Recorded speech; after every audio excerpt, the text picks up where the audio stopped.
Hi children, I'm Miss Goodwin and today is the 18th day of Advent. Let's look in our story box to see what Christmas bedtime story we've got today. Ooh, look at this.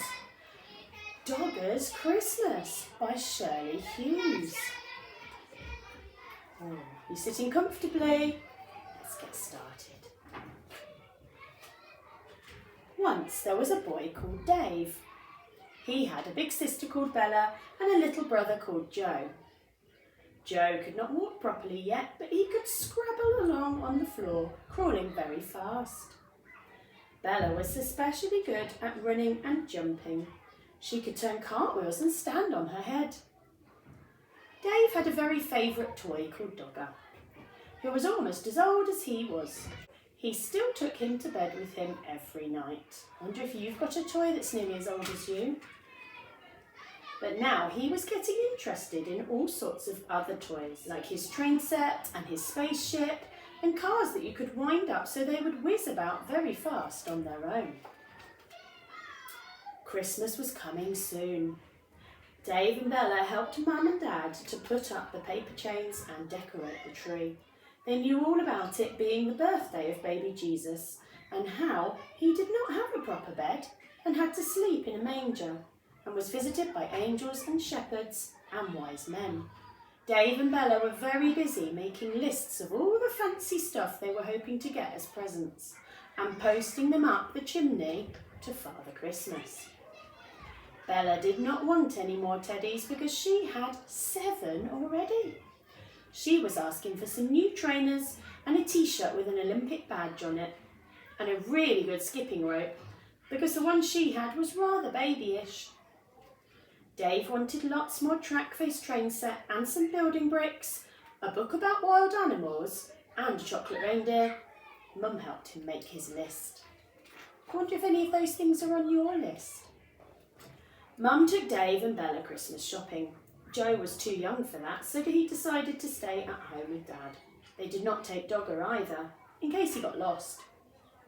Dave left Dogger propped up on the windowsill, waiting for them to come back. They were gone a very long time. On Christmas Eve, the tree was all alight in the front window, and Dave and Bella had their Christmas stockings ready to hang up. Dave had meant to give Dogger a stocking too, but there was so much excitement going on that he forgot. When at last they were cuddled down together, Dave found it very hard to get to sleep. He knew that Father Christmas would not come until he was asleep.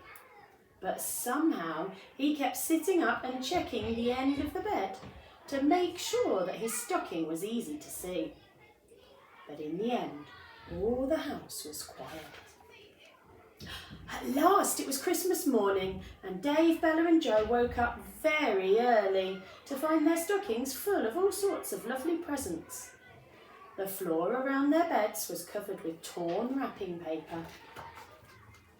As soon as Mum and Dad were awake, Dave and Bella gave them their presents, which they had kept secretly hidden. Dave had some lovely sweet-smelling soap for Mum, which Dad had helped him choose, and a bag of chocolate coins for Dad. Bella had a little diary for Dad, which he could take into his office, and a book about wildflowers for Mum. After breakfast, Mum and Bella went over to see Jim Baker, who lived on his own with his dog Ruffy. Mum had a box of chocolates for him, and Bella had made him a card. She also had a tin of dog food for Ruffy, who was a special friend. "My son's Phil's coming over to see me and bringing the Christmas dinner," Jim said. "Bound to be late, but it will be great to see him when he does turn up."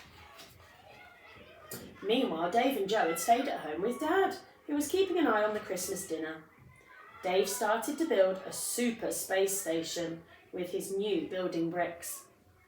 Then Granny and Grandpa arrived bringing presents and Christmas had really begun. It was a lovely day.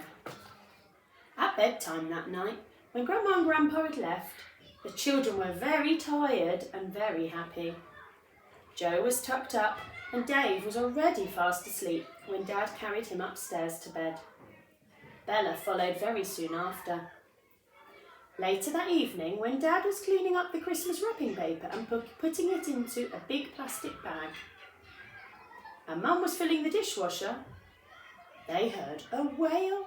Dave had woken up and wanted Dogger. But where was he? They looked everywhere, but he was nowhere to be found. Dave cried and cried. He felt so sad that Dogger, his dear old friend, had been forgotten and left out of all the Christmas fun. It took him a long time to get to sleep. In the following days, Dave did not want to play with his new toys. Christmas was no good without Dogger. Mum reminded him that Dogger had been lost before and had turned up in the end. He was sure to be in the house somewhere. But Dave was not reassured. His misery spread through the whole family. No matter how hard they all searched, Dogger seemed to have disappeared. Dave had begun to think that this time he might be lost forever. Dad was doing a lot of clearing up. Dave and Bella stood in the doorway and watched sadly as he tied up the Christmas rubbish bag and took it out to the place where they kept the bins. The refuse van was already making its way noisily up the street, and the bin men were emptying the brimming bins into the back of it, so that all the contents were scrunched up inside. They were nearly at Dave and Bella's house when suddenly Bella had a very clever idea. She decided to have one last look for Dogger. Bella dashed over to the bin, emptied the rubbish out all over the path and began searching through it. And guess what? Out of a big piece of screwed up wrapping paper, she caught sight of the tip of a little brown tail. "Dogger!" she shouted. "Dogger!" shouted Dave. Bella pulled him out and held him up high. He was very dirty. Dave was so pleased he gave out a cry of joy, ran down to the front gate, took Dogger from her hands and hugged him tight. "We thought he was lost," Bella told the bin men, and they all raised a cheer. Then, of course, Dave and Bella helped Dad to clear up every bit of rubbish which had been tipped out and get it back into the bin. "Phew, that was a near thing," said Dad, when they were all sitting among the presents. Dave was tenderly wiping some dust from Dogger with a piece of tissue paper. He was too happy to speak. He had Dogger back, and that was all that mattered. Happy Christmas, Dogger! I hope you enjoyed that story. It's only 1 week now till Christmas Day. Come back tomorrow for our 19th Christmas story. Good night and sleep tight.